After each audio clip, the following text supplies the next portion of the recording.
कौसल्या सुप्रजा रामः पूर्वा सन्ध्या प्रवर्तते उत्तिष्ठ नरशार्दूल कर्तव्यम् दैवमाह्निकम् कौसल्या सुप्रजा रामः पूर्वा सन्ध्या प्रवर्तते उत्तिष्ठ नरशार्दूल कर्तव्यम् दैवमाह्निकम् उत्तिष्ठोत्तिष्ठ गोविन्द उत्तिष्ठ गरुडध्वज उत्तिष्ठ कमलाकान्त त्रैलोक्यम् मङ्गलम् कुरु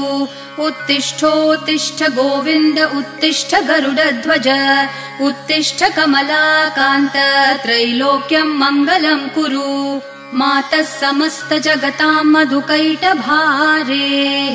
वक्षो विहारिणि मनोहर दिव्यमूर्ते श्रीस्वामिनि श्रित जनप्रिय दानशीले श्रीवेङ्कटेश दयिते तव सुप्रभातम् मातः समस्त जगताम् मधुकैटभारेः वक्षो विहारिणि मनोहर दिव्यमूर्ते श्रीस्वामिनि श्रित जनप्रिय दानशीले श्रीवेङ्कटेश दयिते तव सुप्रभातम् तव सुप्रभातमरविन्दलोचने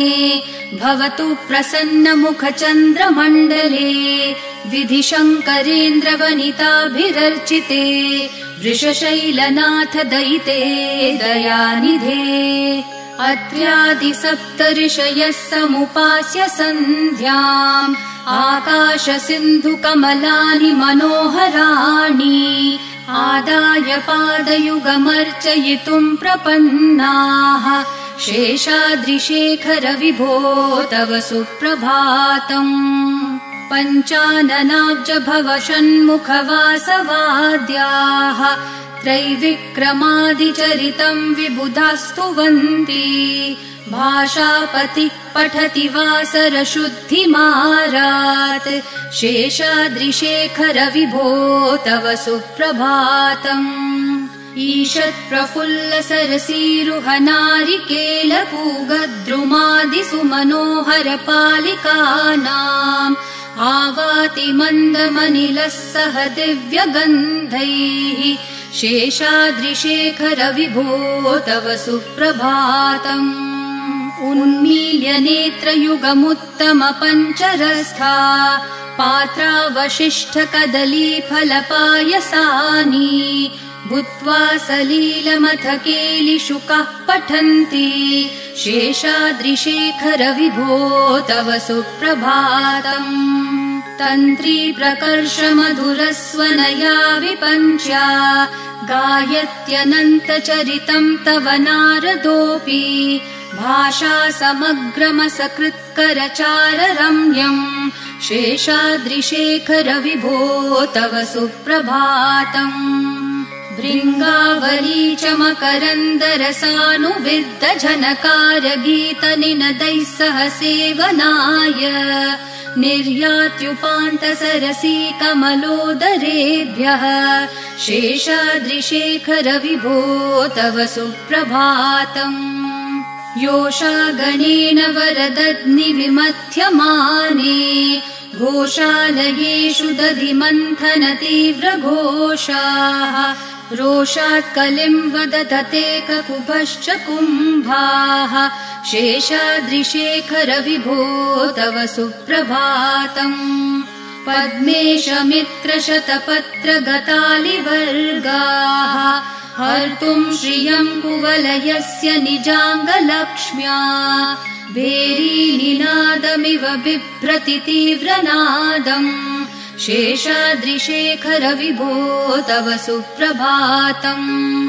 श्रीमन्नभीष्टवरदाखिल लोकबन्धो श्री श्रीनिवास जगदैकदयैक सिन्धो श्रीदेवतागृह भुजान्तर दिव्यमूर्ते श्रीवेङ्कटाचलपते तव सुप्रभातम् श्रीमन्नभीष्टवरदाखिल लोकबन्धो श्री श्रीनिवास जगदेकदयैक सिन्धो श्रीदेवतागृह भुजान्तर दिव्यमूर्ते श्रीवेङ्कटाचलपते तव सुप्रभातम् श्रीस्वामी पुष्करिणिकाप्लवनिर्मलाङ्गाः श्रेयोर्थिनो हरविरिञ्च सनन्दनाद्याः द्वारे वसन्ति वरवेत्रहतोत्तमाङ्गाः श्रीवेङ्कटाचलपते तव सुप्रभातम् श्रीशेषशैलगरुडाचल वेङ्कटाद्रिनारायणाद्रिवृषभाद्रिवृषाद्रिमुख्याम् आख्याम् त्वदीयवसतेरनिशम् वदन्ति श्रीवेङ्कटाचलपते तव सुप्रभातम् सेवापरः शिव सुरेश कृशानुधर्मरक्षोऽम्बुनाथ पवमानधनाधिनाथाः बद्धाञ्जलि प्रविलसन्निज शीर्षदेशाः श्रीवेङ्कटाचलपते तव सुप्रभातम्।